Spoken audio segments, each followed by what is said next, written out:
In a distinct display of political protest against the skyrocketing fuel prices, Banamalipur Congress MLA Gopal Chandra rode a bicycle from his residence to the State Gate House on Friday.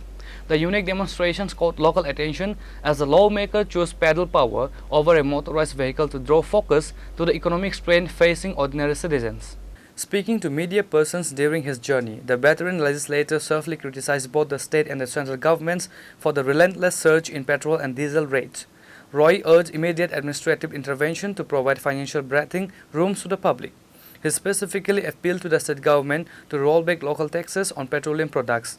The Congress leader highlighted that fuel price hikes trigger a domino effect, driving up the cost of essential commodities, public transport, and daily living expenses. প্রায় 4,500 টাকা petrol ডিজেলের দাম বেড়েছে, জিনিসপত্রের দাম বৃদ্ধি পাচ্ছে। আমার প্রতিবাদ হলো এই যে পেট্রোল এবং ডিজেল যখন মোদিজি ক্ষমতায় আসে তখন ছিল 60 টাকা পেট্রোল, ডিজেল ছিল 50 টাকার নিচে।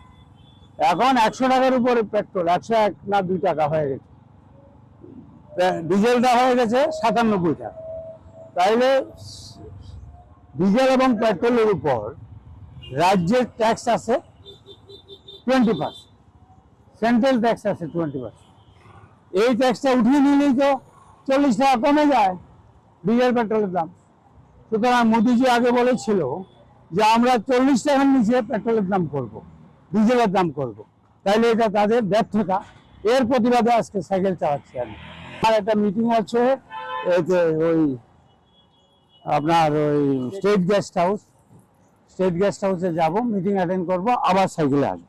এই প্রতিবাদ কি সবসময় থাকছে নাকি? না, সব এটা তো প্রতিবাদ, প্রতিবাদ। By cycling through the streets, Roy aimed to visually mirror the hardship of the residents who are increasingly forced to reconsider their daily commuting options due to inflation. Reporter by Amir from Chini, Khorang.